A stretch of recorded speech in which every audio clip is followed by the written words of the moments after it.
বিভিন্ন স্কুলে তাদের একটা টিচার নেই মুহূর্তে, কারণ সবার চাকরি চলে গেছে। এইরকম একটা অবস্থায় পশ্চিমবঙ্গ গেল কেন? 97 সালে 1 এপ্রিল চালু হয়েছিল, সেই এপ্রিল মাস 1 এপ্রিল চালু হয়েছিল এসএসসি। এত বছর ধরে চললো। ওই 16 সালের আগে থেকে আগে পর্যন্ত, মানে 11 সালে উনি এলেন, তৃণমূল এলো, তারপর থেকে এই ঘটনাগুলো 12, 16 এই ঘটনাগুলো ঘটলো কেন? তার আগে তো একটা ঘটনা নিয়ে এইরকম ঘটনা ঘটেনি যে সারা দেশের মাধ্যম বলছে, আমি শুনছি, আমাকে বিভিন্ন জায়গায় লোকজন বলছে যে শুধু এরাই যে সন্দেহের চোখে দেখা হচ্ছে তা নয়, অন্য যারা চাকরি করতে গেছে তাদেরকে পর্যন্ত বলছে তোমরা তো টুকে পাস করা লোক, তোমরা তো পাস করেছো অন্যভাবে, অন্য সার্ভিসে আছে, যে সার্ভিসগুলোর সঙ্গে শিক্ষার কোনো সম্পর্ক নেই, কর্পোরেট ওয়ার্ল্ডে আছে, তাকেও সন্দেহের চোখে দেখছে লোকে। এইরকম একটা জায়গায় পশ্চিমবঙ্গ গেল কেন?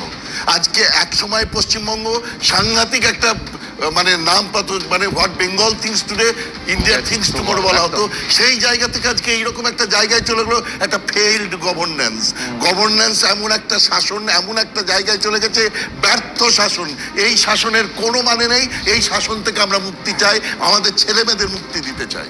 আমি একটা ছোট্ট বিরতি নেব, কিন্তু যে জায়গাটা দিয়ে শেষ করলেন রবীন্দ্রনাথ ভট্টাচার্য, সেটা হচ্ছে একটা অনাস্থা তৈরি হওয়া, একটা অবিশ্বাস তৈরি হওয়া। এই যে শুধু যদি শিক্ষা ব্যবস্থার দিকে দেখেন, আপার প্রাইমারিতে পরপর মামলা হয়েছে, তারপর তাদের চাকরি হয়েছে। এরপর দেখুন এই যে প্রাইমারিতে এখনো মামলা, সেটা কলকাতা হাইকোর্টে বিচারাধীন।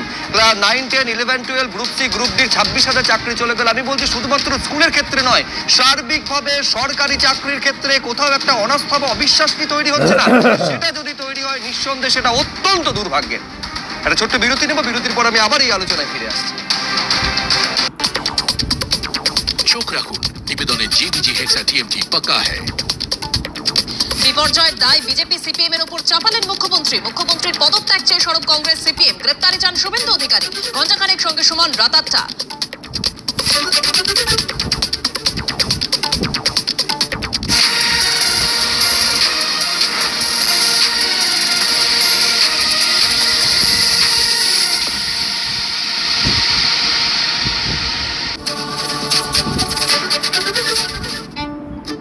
দেওয়ালের রং বা ফ্যান্সি বাথরুম ফিটিংস এর পেছনে ছুটবেন না। ভেতরের শক্তি যা শুধু টিএমটি থেকে পাওয়া যায়। পরখ করে নিন, কোনো সস্তা বা লো কোয়ালিটি টিএমটি তো নয়। জিজ্ঞেস করুন বিল্ডারকে। এটা কিন্তু আপনার পরিবারের সুরক্ষার ব্যাপার।